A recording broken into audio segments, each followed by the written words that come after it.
మాయని గాయాల నెత్తుటి చరిత్ర పుస్తకం పరిచయ సభ రవీంద్ర భారత్లో ఘనంగా జరిగింది. ఈ కార్యక్రమానికి మాజీ మీడియా అకాడమీ చైర్మన్ అల్లం నారాయణ, ప్రొఫెసర్ గంటా చక్రపాణి, వి ప్రకాష్ హాజరై బుక్ ని రిలీజ్ చేశారు. ఈ సందర్భంగా యథార్థ ఘటనల సమాహారం మాయని గాయాల నెత్తుటి చరిత్ర పుస్తకం రాసిన రచయిత మంగళరావు లక్ష్మణ్ని అభినందించారు.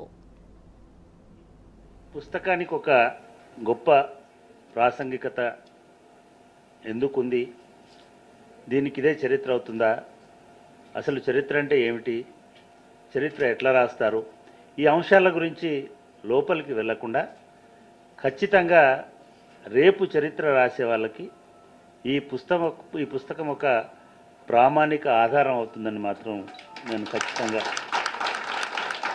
చెప్పగలను.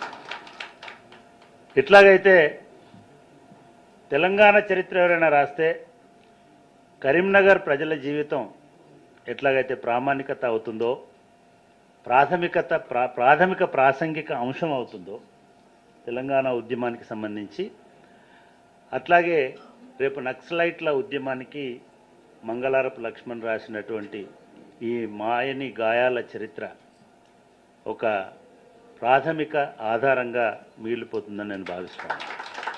చైతన్యపు నేల నీకు జిందాబాద్, చైతన్యపు నేల నీకు జిందాబాద్. హుస్నాబాద్ ప్రాంతం అంటే అసలు ఒక స్తూపం అక్కడ కట్టగలిగే శక్తి, అక్కడ కట్టాలన్న ఆలోచన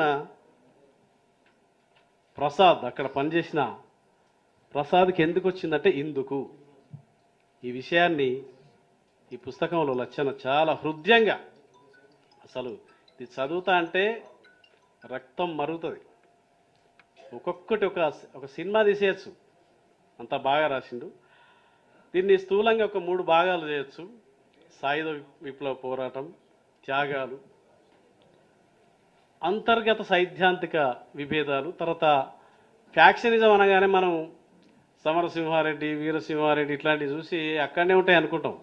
కాదు, మా ఇందుర్తి ప్రాంతంలో కూడా ఉన్నాయి. మీకు ఈ పుస్తకం చదివితే తెలుస్తుంది ఒకరినొకరు ఎట్లా రాజకీయ కక్షలు ఎట్లా ఉన్నాయి. దాన్ని ఇంత బాగా చెప్పిండు ఈ పుస్తకంలో. తర్వాత ఇంకొకటి, విప్లవ మార్గం మిగిల్చిన అవశేషాలు ఏంటి అసలు, అందులో ముఖ్యంగా స్త్రీల బాధలు. ఒక ఇంట్లో ఎన్కౌంటర్ అయి చనిపోతే ఆయన ఎట్లో చనిపోయిండు పోరాటం చేసి, కానీ ఆ ఇంట్లో ఉన్న స్త్రీల పరిస్థితి ఏంది.